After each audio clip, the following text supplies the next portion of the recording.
Hello, I'm Frank Caruso, producer of Oregon Life, and welcome to a brand new episode. This is part 2 of a two-part series, two-part episode, as I got to visit Green Haven Gardens. And let me tell you, it was an Epicurean delight to be out there and taste the different varieties of vegetables they have grown. Now, there was one item that, well, I had a few different things, including a tomato pizza, which was delicious, but there were these they looked like watermelons, but they weren't watermelons, as you'll see. They're cucumbers, but I don't want to give all that away.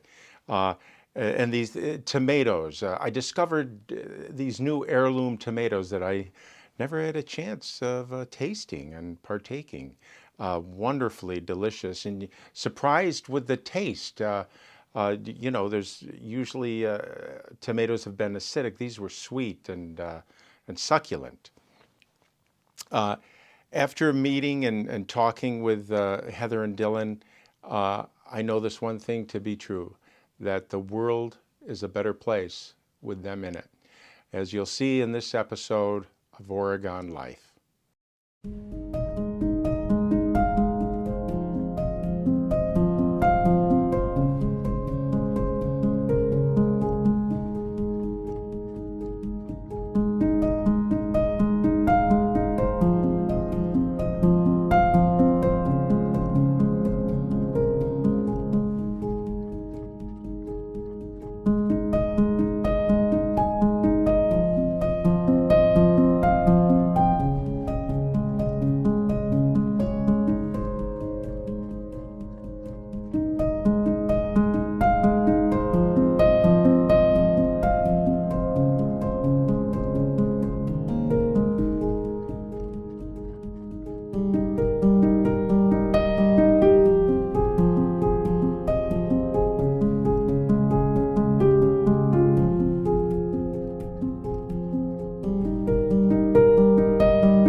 These are loofah.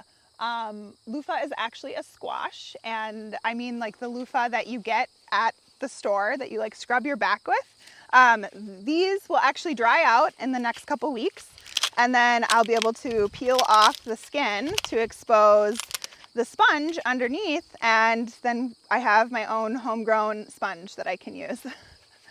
And these are really long season. I have to start them really early inside, but they're a really fun vine to grow, and they definitely like to grow up the trellis and kind of take over. But yeah, it looks like we have some good sized sponges on our way here. These are called rampicante or tromboncino squash, and they are a very old Italian heirloom squash. So I put seeds into the ground. I didn't start these early. I put them into the ground in about May, and they have taken over this trellis. And this took, I forgot when this germinated, maybe sometime in August. But these can be eaten at any point, so you can eat them young as like a zucchini summer squash type of thing. But I prefer to let them dry and get a hard skin, kind of like a winter squash. And then this actually tastes like butternut squash. So we will harvest this and make a giant pot of soup.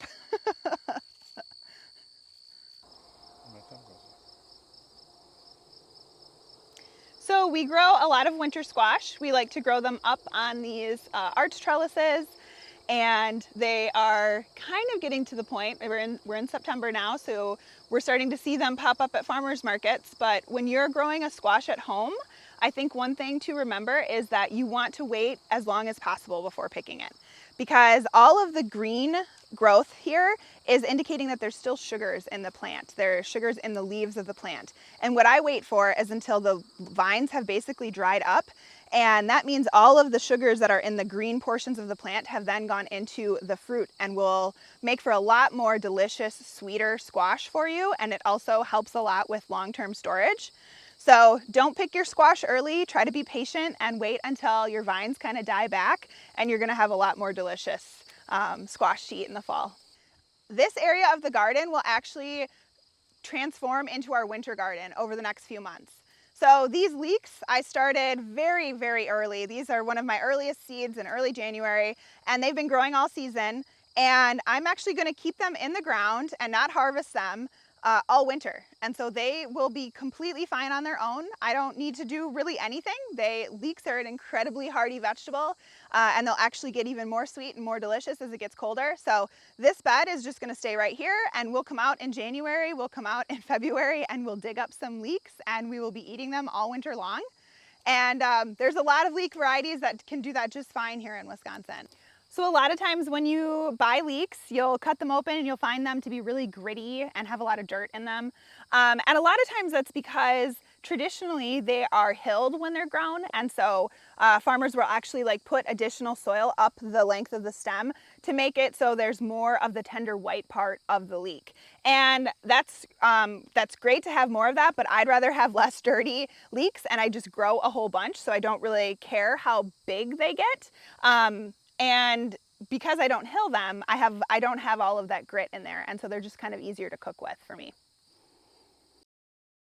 We get eggs every day. Right now they slow down. It's getting a little bit more closer to winter time, and we're not getting as much sunlight, so they go down to about, I get 5 eggs a day from 12 hens. I like to give the ladies a little bit of treats. They free range mostly. I do give them a few scoops of an organic layer feed that I get down at the Oregon feed store, and we just throw it down on the ground because we like them to kind of have to search for their food. And some of the hens, you can see some bald spots on their back. That's normal. They're just molting. They're a little bit older, so they'll lose some feathers, and then the feathers will come back. So when we were selecting our breeds of chickens, one of the biggest things was they're hardy for winter. So that it gets pretty cold in Wisconsin, obviously, but they do just fine. We've gotten a little bit of frostbite on some of their combs, nothing too bad. And the other thing we were looking for as well is the color of the eggs, because it makes for a really pretty dozen of eggs when you open up a carton and see all the different colors that we have. Our chickens have a nesting box here, and this is where they go to lay all their eggs. Sometimes we'll find some eggs in other random places, but for the most part, we get them all here. So at the end of the day, I come in every night, and usually each chicken gives me 1 egg, and they all are different colors. So we've got some green, we've got some blue, some light brown, the regular white, and sometimes a nice chocolate speckled egg, but it looks like she's a little tuckered out today. So I planted these few beds about a month ago, and this is planted with a lot of lettuce, a lot of very cold hardy winter lettuces and radishes and carrots and beets. This has a lot of kale and some cabbage. Here I have spinach and arugula that's germinating, and all 3 of these will be able to grow really far into the fall. If we have frosts, everything that's planted in here will be completely fine. And then when it gets really cold, we'll actually cover probably just this bed with a giant cold frame. And so a cold frame is just, the way that we've done it is just a panel of greenhouse plastic, polycarbonate, over the top of it, and it's kind of at an angle, so it's going to catch the really low winter sunlight, and it basically creates a little greenhouse just over this bed. And that growing in cold frames has actually allowed us to grow through the winter in Wisconsin for the past 2 years. And we've actually been able to come out and pick salads, homegrown salads, on Christmas Day for the last couple of years. Here I have broccoli and cauliflower planted in this bed, and I think those plants are traditionally planted in Wisconsin in the spring. But in the spring, we deal with a lot of pest pressure, and so we'll have, and also hot temperatures, and these plants don't like heat. So I actually prefer to grow broccoli, cauliflower, and also kale pretty far into the fall, because as soon as we get a frost, all of the sugars that were in the roots of these plants come up into the foliage and they get so much sweeter. Kale is far more delicious if you let it get a little bit frost sweetened. So we don't eat a lot of kale throughout the summer, but we eat a lot of it in the fall when it becomes like very succulent and tender, sweet. And the same is true for broccoli, cauliflower, cabbage, spinach, all of these types of cold hardy crops. I really like to grow them once it gets a little bit cooler, because I can extend our season and we can be eating really delicious vegetables that are just fine once it gets cold. I really like to grow some like interesting things that people haven't necessarily seen before, and one of them are these cucamelons. They're becoming a little bit more popular now, but they are just a tiny little cucumber. They look like a watermelon, but they are a cucumber, and they are very crunchy, and they have a little bit of a citrus taste to them, so they kind of taste like they're already pickled, but they're very delicious, very crunchy. Kids like them. They're very prolific, so we always end up with a whole bunch that we'll make into fridge pickles at the end of the season, and otherwise we just snack on them when we're out here. So these are called ground cherries, and they are a relative of a tomato or a tomatillo. They have the papery outside just like a tomatillo does, and then when you peel that back, you have a little cherry tomato sort of looking thing, but they taste very different. They are super sweet. They have an almost tropical taste to them that it doesn't seem like it's something that should be growing here in Wisconsin, but they taste like a little pineapple-y, a little bit of vanilla, and they are just very, very delicious. They're one of our favorite snacks out here. Kids really like them. I'll make them into jams or into pie, and highly recommend trying to grow some of these. They're great.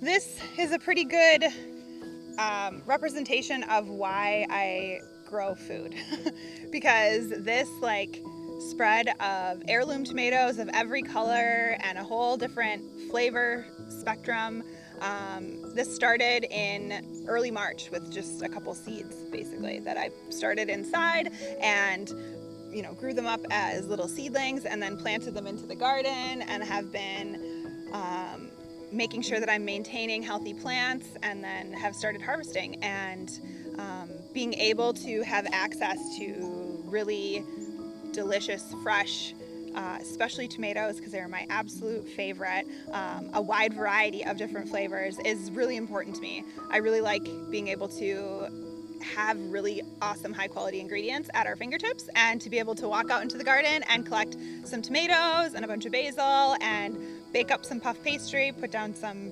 cheese because we're in Wisconsin, so there's ricotta on there, and then a bunch of tomatoes, and this is just like kind of our perfect meal. We just eat tomatoes like all summer.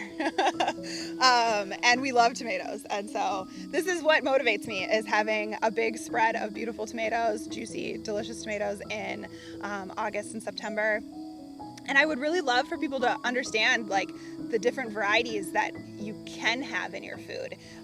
You can't necessarily buy them from the grocery store, and some things you can't even get from a farmer's market. It has to be homegrown to actually have the full range of all of the different flavors and all of the different stories behind heirloom tomatoes, and even just down to the tomato themselves, where like these green tomatoes taste like a little bit acidic and zingy.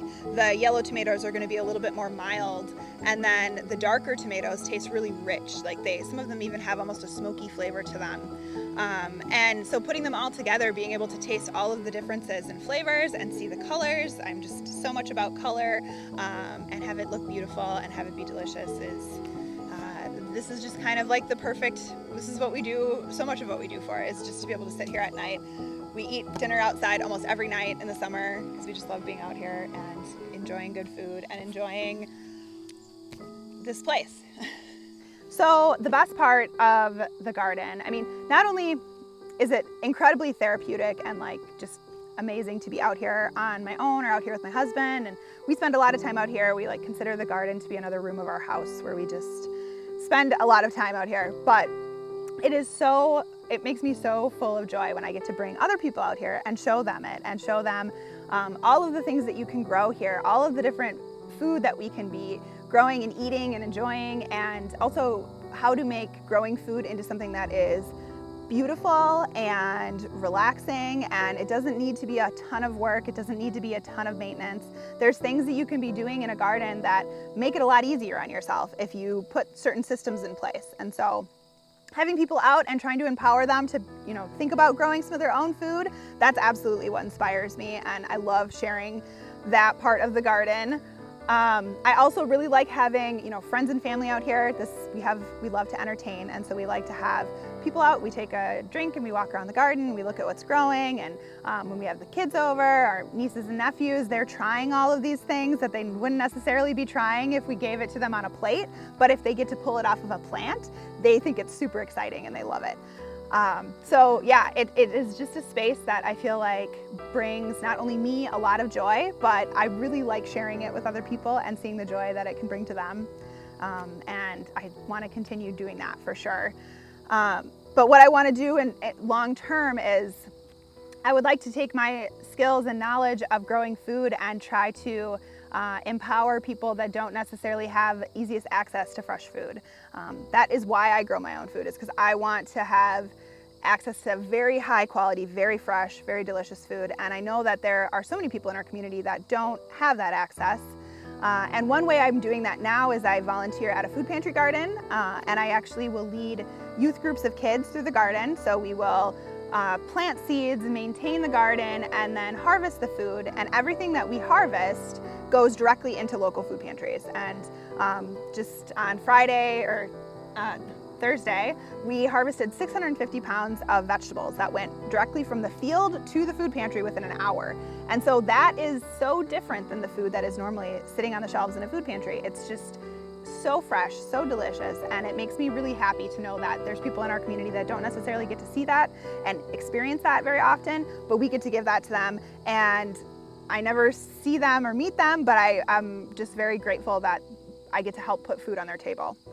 And working with the kids in that regard too, and teaching kids how their food grows, showing them how a carrot grows, showing them how we grow potatoes and onions. And a lot of them have never even seen that. They have no idea how the food that's in the grocery store comes to be.